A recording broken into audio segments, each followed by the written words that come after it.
just want it. Can you see myself? Can you see myself? Can you see myself? Kupa Piti, white man in a hole, was what the Aborigines called the early prospectors, and they took the name for the region. This lunar landscape is the opal capital of the world. 80% of the world's opals are found here in South Australia, on the fields of today's Coober Pedy. But the first gems were discovered quite by chance. In 1915, J.R. Hutchinson and 3 companions were looking for gold. They traveled with 6 camels across the drought-stricken outback. They didn't find any gold, but Hutchinson's 14-year-old son, William, stumbled on something else. Opals. Opals radiate an iridescent light, a rainbow of colors inside a stone. They are not just valuable, but exquisite, and in the loveliest, a fire glows deep within.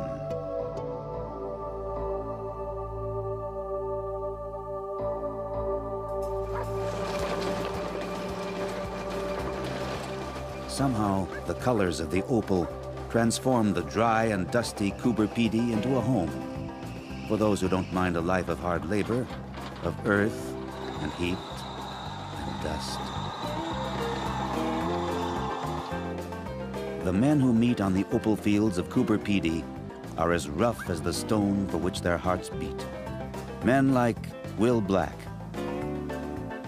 Bob Wright, Rick Wilson, Jack Cannell, and Old Willie Guff.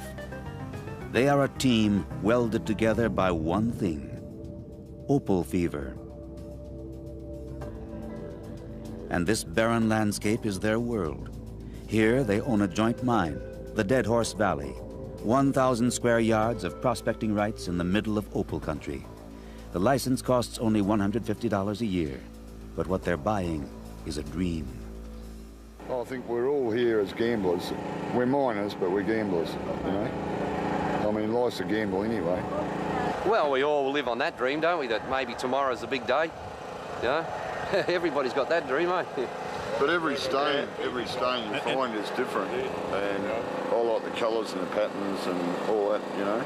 That's what really keeps me here. Dawn on the fields of Coober Pedy. A new day, a new chance for the hunters of the stone.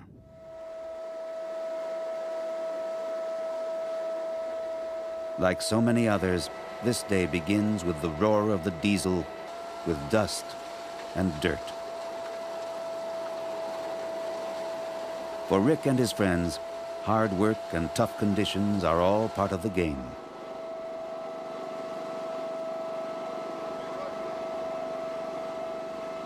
But it's a dangerous game, for here on the minefields of Coober Pedy, the risks are all around. Every step must be carefully considered. Underfoot are explosives, and 100-foot mine shafts. In the darkness, many a shaft entrance has become a tomb. And every time the miners descend into the depths on a wobbly, rusty ladder, they never know if they'll be coming back.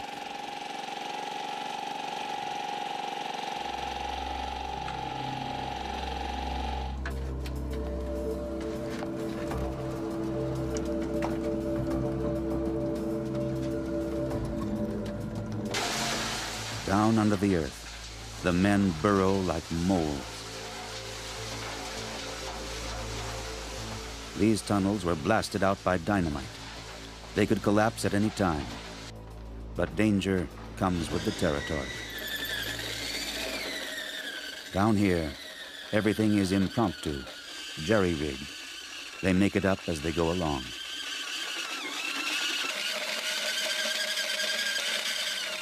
The miners are constantly drilling new holes for explosives, pushing their tunnel deeper and deeper into the ground.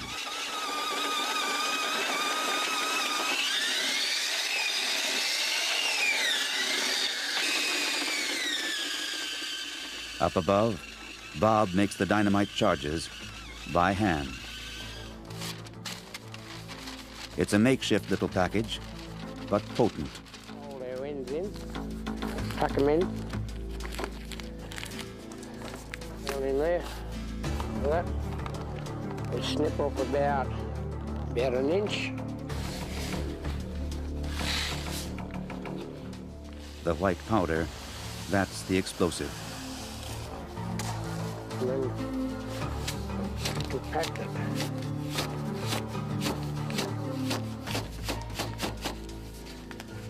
Okay.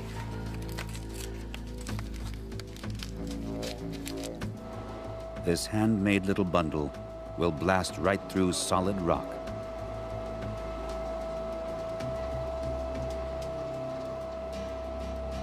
In Dead Horse Valley, blasting takes place every day. None of the miners are explosive experts. They just learn as they go. But they've been lucky up to now, unlike some of the others in the region. We had a couple of accidents last week out the 14 mile and that, you know, and blokes' stupidity within themselves, you know. You've got to leave pillows. People will see opal, and all of a sudden you get this vertical or a trace, and they realise they've got this pillow. You must leave pillows, and if you don't, that ground, you dig underneath it, and just bring the whole roof down. There's no warning, it's just one big thud, quick. And I mean, you just hear wham, thud.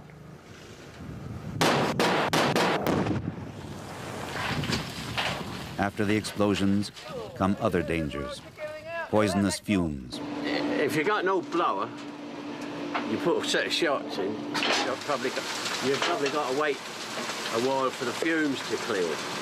But with a blower, you can blast, and then you have your blower going, sucks all the fumes out, and you can work straight away, more or less.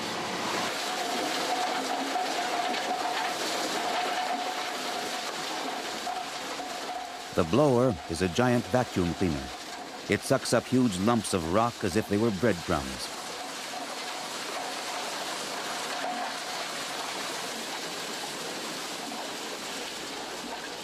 The powerful suction pulls the debris up through the pipes, all the way up to the surface.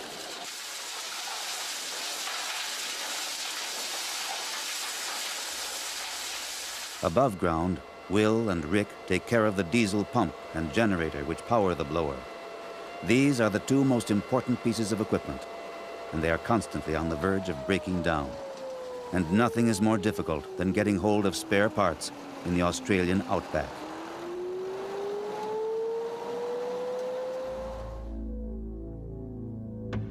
The desert is littered with the shells of automobiles, stripped of anything that might be used for the opal hunt.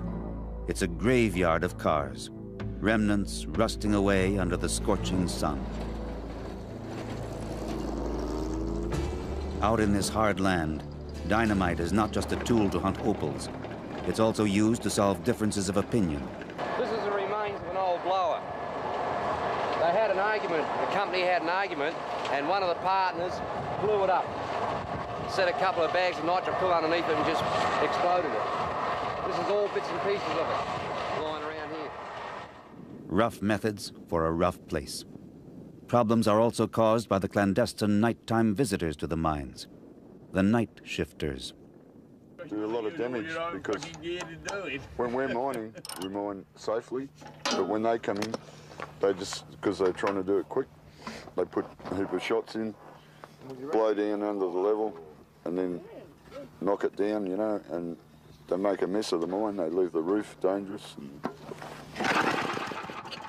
So out here, who protects the mines and miners? Government officials? The police? We are the police. We police our own territory. You have to protect your property, yeah, and this is your property, yeah. So, well, if it comes to it, you'd have to shoot them, wouldn't you? Especially, some of them are pretty mean, some of these night shifters, you know, they'll try shooting you too. You know, so you have to be prepared. Come on, boy. Come here. Come on.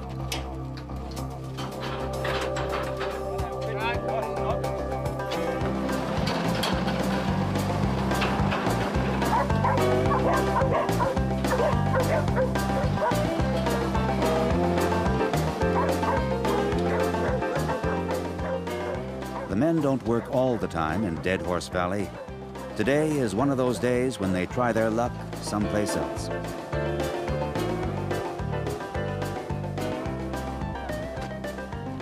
They are on their way to the old deserted shafts. Their equipment, as always, the ladder. We should go down the blast without bloody.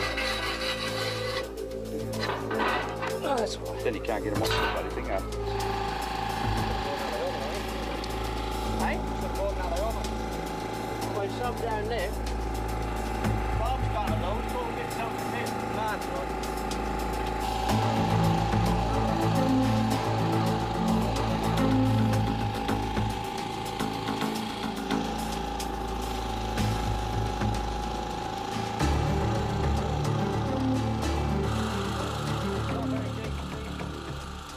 Will scans the desert floor. The largest opal in the world was found in an abandoned shaft, and it wasn't even covered with dirt, so it's always worth looking. In this Wild West, the stakes and the dangers are as high as ever, but the rewards are great.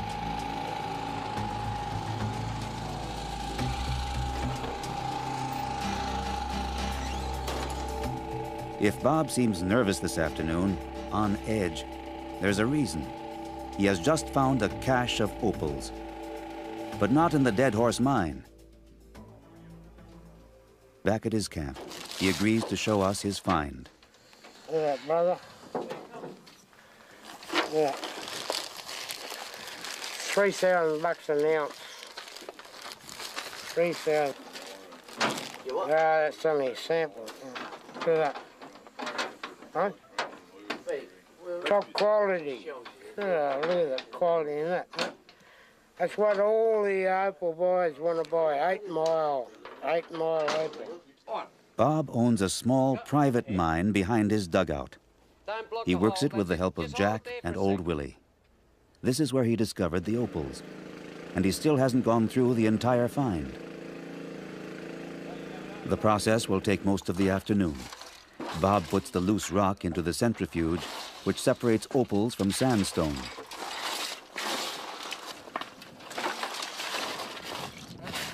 Don't put so much in this time, mate.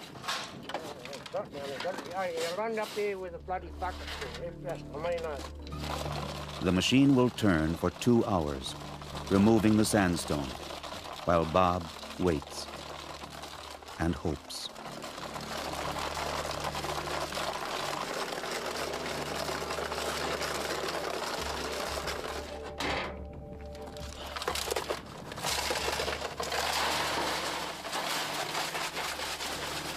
And finally, it's time to clean the stones once again and see if there are a few more opals to be retrieved from the pan.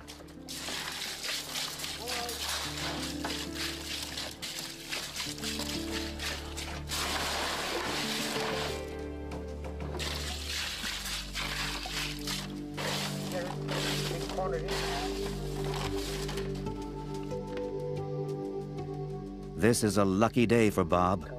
Opals. This is what all the dangers are for, the result of all the hard work. Opals are just spherical particles of the mineral silica, but the more perfectly aligned these particles, the more brilliant the color. Like all opal hunters, Bob always says it's not the value of the stones that fascinates him, but their beauty. Of course, once he's got opals, he has only one thing on his mind. I got business, brother. Business. Sorry.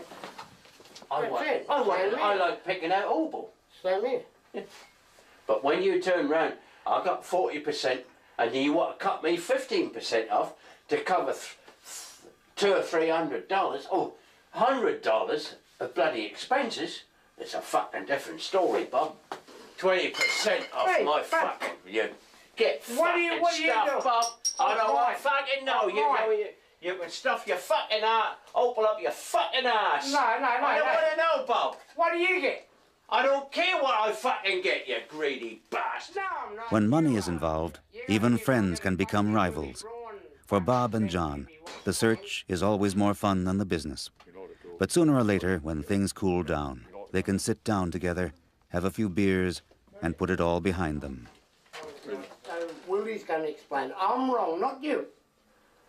No, So I admit it, John. Hey, John? Yeah, which two? Hey. And so, in the end, harmony is restored in Dead Horse Valley. Hey, there, look at that. And Bob's rough opals, they're on their way to Yanni Athanasiadis.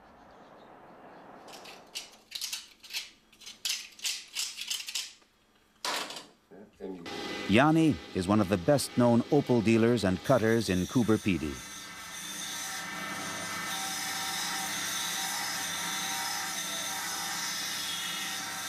Over the years, he's handled a lot of gems and seen a lot of opal hunters come and go. In opal mining, perhaps it could happen to anybody at any time. Today, you are broke, you don't have money even to buy cigarettes. Tomorrow, you may have a lot of hundreds of thousands of dollars in your pocket. You only need to find the right place to dig this beautiful stone out, and it's very easy then. The best opals will be found tomorrow. That's the motto of everyone out here. And I did get the opal fever. Since that day that I got involved in opals, that's my life. Opal, it's my life. The last 25 years. I don't know to do anything else. A life in Coober Pedy, a life for the stone. Coober Pedy is a very nice place to live. You make very good friends. People are very, very friendly. A newcomer in Coober Pedy will feel at home after a few days. Everybody is welcoming people in Coober Pedy, and it is a different place. More than 60 nationalities live in Coober Pedy, and many of them live underground. Even the Christian Orthodox Church on the hill is carved out of the rock in a so-called dugout. There are some very beautiful houses. From outside especially, you don't see a dugout very much. You really have to go inside. From outside, it looks like a hill with one door. You go inside, there are some beautiful homes. One day, everybody comes back. We have people that are coming back to Coober Pedy after years and years just to try once more. Like the old-timers, even though they long ago buried their dream of a great find, still they return to Coober Pedy to spend the evening of their lives here. Or like the professionals who want to try their hand one more time in Coober Pedy to see whether technical sophistication is luckier than dynamite and a pick.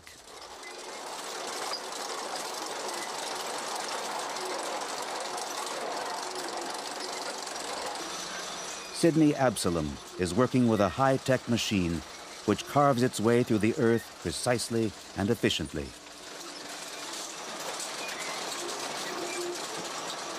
He works his way down, 20 yards a day, every day.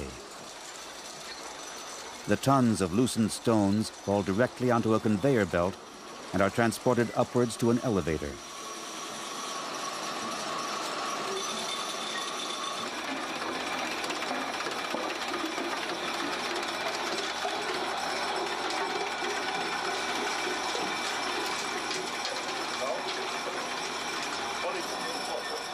But for all the machinery, Sidney knows it's his own senses that are key to the opal hunt. The telltale sound of crunching glass, the taste, the feel of the stone. Any of these might indicate the presence of opal traces. No colour in it. No color.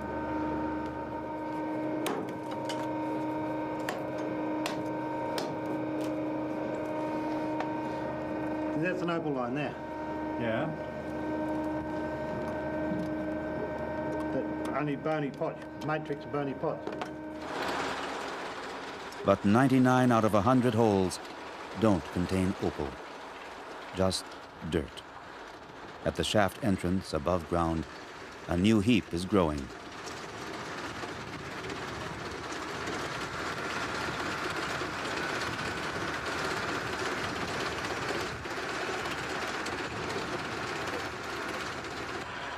And wherever there's a heap, there are men like Kevin Wilson, men they call the noodlers. Kevin works with the dirt others have cast off. He feeds it into a hopper, where it is funneled inside. In a darkened cabin under ultraviolet light, Kevin's wife removes the opals, which show up white.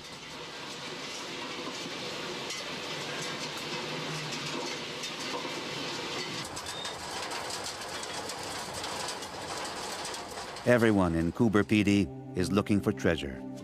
Everyone has a dream, and Coober Pedy has enough space for all of them. Of course, some people will discover opals, some won't. But everyone who comes here finds something else, a wide open way of life. Here, you can live any strange way you want, and they've got the interior decorating to prove it.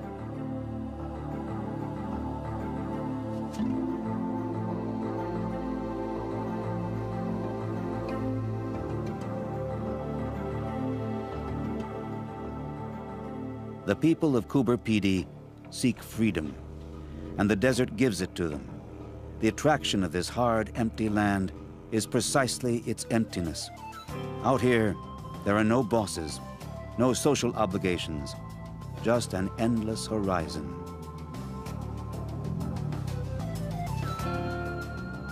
Even in death, the residents of Coober Pedy thumb their noses at convention. This tombstone reads, "Have a drink on me."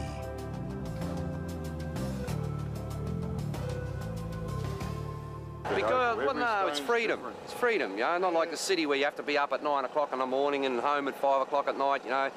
Here, if you want a couple of days off, you just take a couple of days off. How many days? Oh, you can take as many as you like, you know.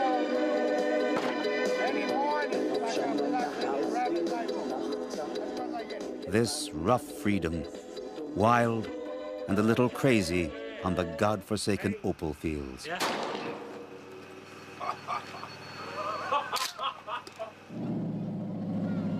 And once a week, on Saturdays, the opal hunters leave the holes and the tunnels behind and come out to the track to exchange the thrill of the colored stone for the thrill of high-speed racing.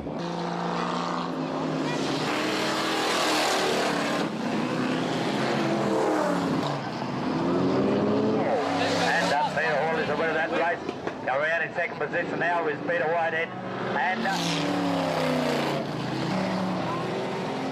And when the last lap has been run, the miners wash the dust out of their lungs with a few beers and a few songs. It's great to be in Coober Pedy.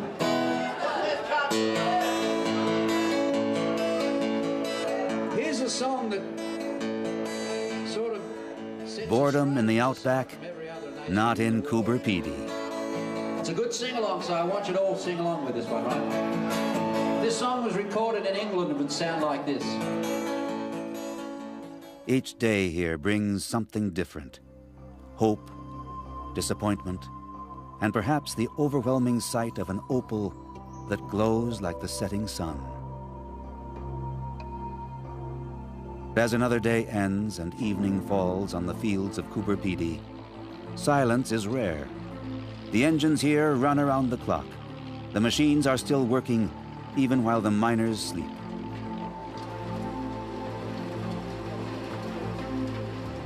The hunt for opals, it never stops. We always pray for that magic day, brother. It could be just beyond an inch of that dirt, you know. You pick away. You make opal, then it'll come and then it'll disappear quick as it comes, and then bang, you can just have that magic stone. That magic stone can be that size, $1 million. At Coober Pedy, it's all just one sunrise away.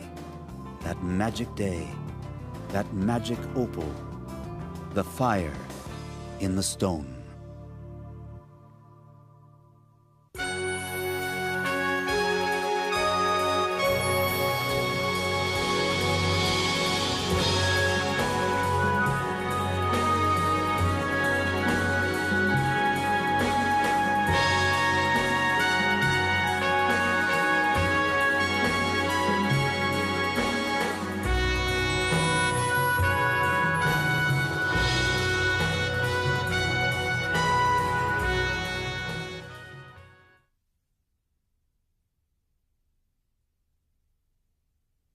were discovered quite by chance.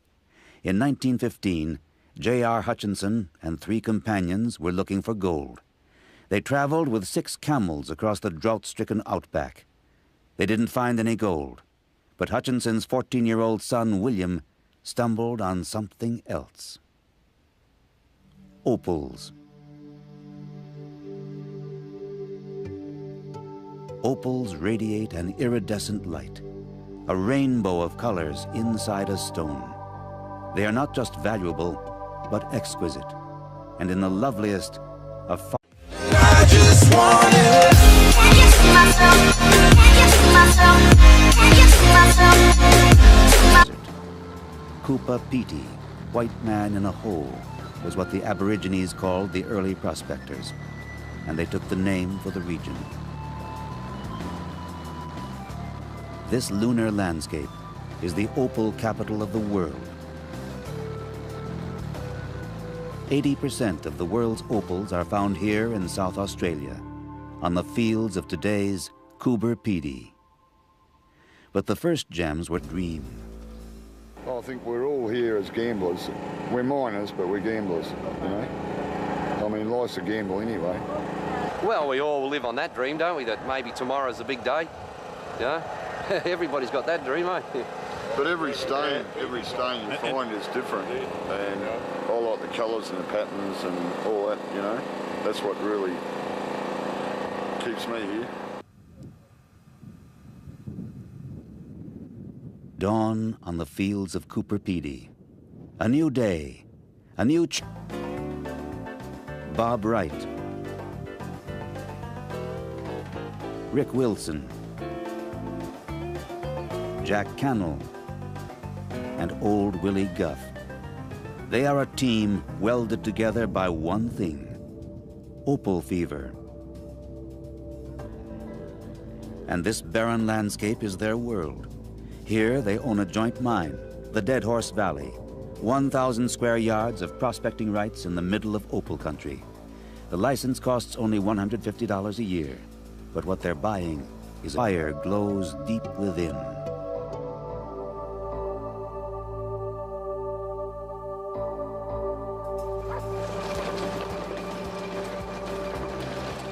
Somehow, the colors of the opal transform the dry and dusty Coober Pedy into a home for those who don't mind a life of hard labor, of earth and heat and dust. The men who meet on the opal fields of Coober Pedy are as rough as the stone for which their hearts beat. Men like Will Black,